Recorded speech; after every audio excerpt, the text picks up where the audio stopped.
अब हम डिस्कस करने जा रहे हैं वर्क एंड एनर्जी का conceptual question number 6। Conceptual question का स्टेटमेंट है, does the tension in the string of a swinging pendulum do any work explain.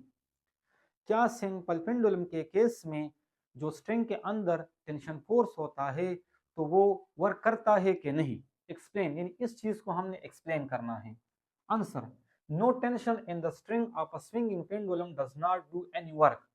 यानी सिंपल पेंडुलम के केस में जो स्ट्रिंग के अंदर टेंशन फोर्स होता है तो वर्क नहीं करता।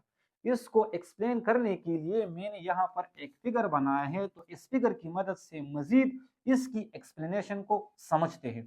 देखो, हमें मालूम है कि अगर इस ऑब्जेक्ट पर जिसका कुछ मास m है, अगर इस पर फोर्स इस डायरेक्शन में लग रहा है तो इसी डायरेक्शन में साथ में डिस्प्लेसमेंट भी होगा।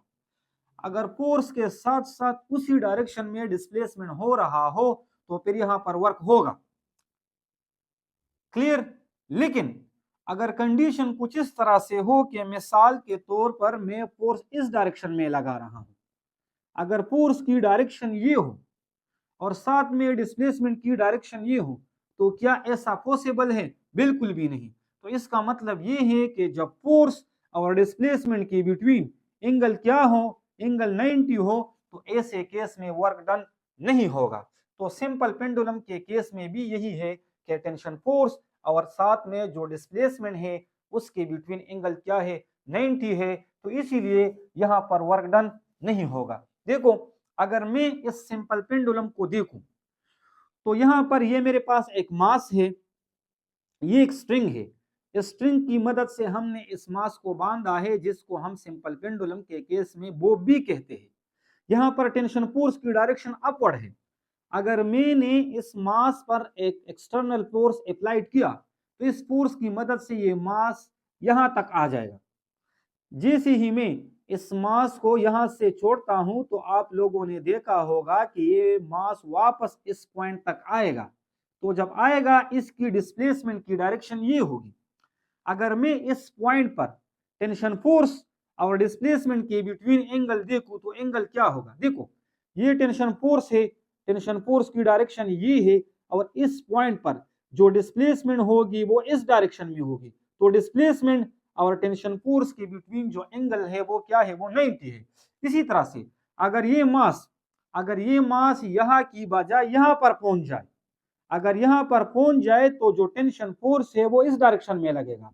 अगर टेंशन फोर्स इस डायरेक्शन में लगेगा तो इस पॉइंट पर इसकी जो डिस्प्लेसमेंट होगी वो ये होगी। तो इस पॉइंट पर भी डिस्प्लेसमेंट और साथ में टेंशन फोर्स के बिटवीन जो एंगल है वो क्या होगा, वो 90 होगा। सिमिलरली अगर ये मास यहाँ की बजाय इस पॉइंट पर पहुंच जाए, तो अगर इस पॉइंट पर हम देखें टेंशन फोर्स की डायरेक्शन ये होगी और इस पॉइंट पर इस लम्हे के लिए जो डिस्प्लेसमेंट होगी उसकी डायरेक्शन ये होगी। अगर डिस्प्लेसमेंट की डायरेक्शन ये है और टेंशन फोर्स की डायरेक्शन ये है तो इस पॉइंट पर भी टेंशन फोर्स और डिस्प्लेसमेंट के बिटवीन जो एंगल है वो 90 होगी। इसी तरह से अगर मैं इस पॉइंट को कंसीडर करूं और अगर यहां से इस मास ने वापस जाना हो तो टेंशन फोर्स की डायरेक्शन ये होगी और इस पॉइंट पर इस लम्हे के लिए डिस्प्लेसमेंट की डायरेक्शन ये होगी। तो अगर हम देखें इधर भी हमारे पास टेंशन फोर्स और डिस्प्लेसमेंट के बिटवीन जो एंगल है वो 90 डिग्री होगा। इससे हमें ये मालूम हुआ कि हर एक पॉइंट पर मास की डिस्प्लेसमेंट और साथ में टेंशन फोर्स के बिटवीन जो एंगल है वो क्या है, वो 90 डिग्री है। तो अगर एंगल 90 डिग्री हो, वर्क डन नहीं होगा। इस चीज को मैंने यहां पर एक्सप्लेन किया है। We know that work is only said to be done when a body covers some displacement along the direction of the force। यानी हमें मालूम है वर्क तब होगा जब हम एक ऑब्जेक्ट पर फोर्स लगाते हैं तो उस फोर्स लगाने की वजह से वो object in the direction of force displaced होगा। Since the tension in a string is acting upward and displacement along the direction perpendicular to the force of tension in the string। तो हमने देखा simple pendulum के case में कि जो tension force होता है और टेंशन फोर्स के साथ साथ जो डिस्प्लेसमेंट होता है वो एक दूसरे के परपेंडिकुलर है, यानी इसके बिटवीन जो एंगल है वो 90 डिग्री है। तो अगर हम वर्क के फार्मूले से देखें, देयरफॉर हमें मालूम है जो वर्क का फार्मूला है वो किसके बराबर है, F B and cos theta. Force, displacement और इन दोनों के बिटवीन जो एंगल है।